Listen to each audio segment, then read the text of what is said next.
Hello everyone.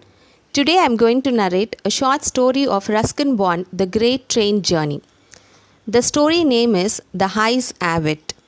I had the train compartment to myself up to Rohana, then a girl got in. The couple who saw her off were probably her parents.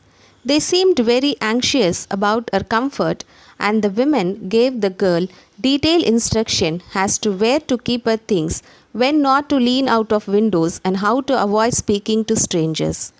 They called their goodbyes and the train pulled out of the station. As I was totally blind at the time, my eyes sensitive only to light and darkness, I was unable to tell what the girl looked like. But I knew she wore slippers from the way they slapped against her heels.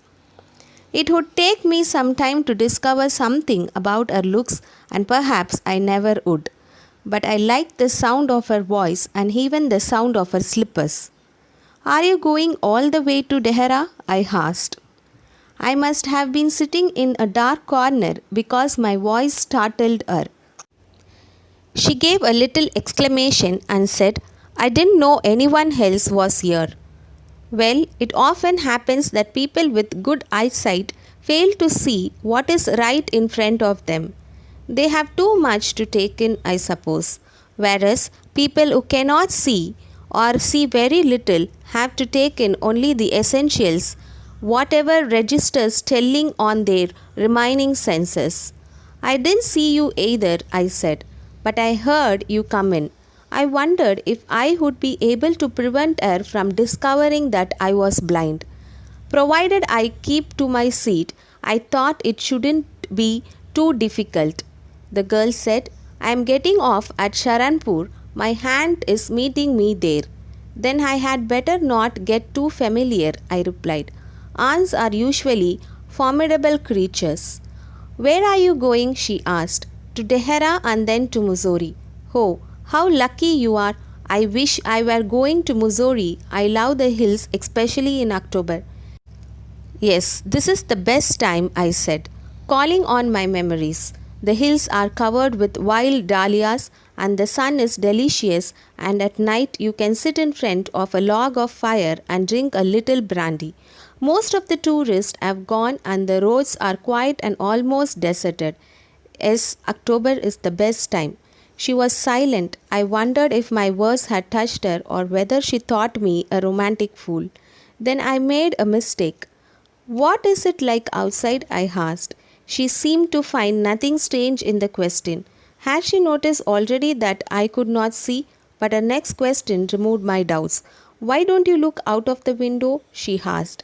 I moved easily along the berth and felt for the window ledge. The window was open and I faced it, making a pretense of studying the landscape. I had the panting of the engine, the rumble of the wheels, and in my mind I could see telegraph posts flashing by. "Have you noticed," I ventured, "that the trees seem to be moving while we seem to be standing still?" "That always happens," she said. "Do you see any animals?" "No," I answered quite confidently. I knew that there were hardly any animals left in the forest near Dehra. I turned from the window and faced the girl, and for a while we sat in silence. "You have an interesting face," I remarked. I was becoming quite daring, but it was a safe remark. Few girls can resist flattery. She laughed pleasantly, a clear ringing laugh. "It's nice to be told I have an interesting face. I'm tired of people telling me I have a pretty face." "Oh, so you do have a pretty face," thought I. And aloud I said, "Well, an interesting face can also be pretty." "You are very gallant young man," she said. "But why are you so serious?" I thought then that I could try to laugh for her, but the thought of laughter only made me feel troubled and lonely. "We will soon be at your station," I said. "Thank goodness it's a short journey. I can't bear to sit in the train for more than 2 or 3 hours." Yes, I was prepared to sit here almost any length of time just to listen to her talking. Her voice had a sparkle of a mountain stream. As soon as she left the train, she would forget our brief encounter, but it would stay with me for the rest of the journey and for some time after. The engine's whistle shirked, the carriage wheels changed their sound and rhythm. The girl got up and began to collect her things. I wondered if she wore her hair in a bun or if it was plaited, perhaps it was hanging loose or it was cut very short. The train drew slowly into the station. Outside there was shouting of porters and vendors and high-pitched female voice near the carriage door. The voice must have belonged to the girl's aunt. "Goodbye," the girl said. She was standing very close to me, so close that the perfume from her hair was tantalizing. I wanted to raise my hand and touch her hair, but she moved away. Only the scent of perfume still lingered where she had stood. There were some confusion in the doorway. A man getting into the compartment stammered an apology. Then the door banged and the world was shut out again. I returned to my berth. Art blew his whistle and we moved off.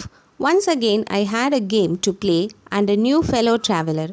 The train gathered speed, the wheels took up their song, the carriage groaned and shook. I found the window and sat in front of it, staring into the daylight that was darkness for me. So many things were happening outside the window.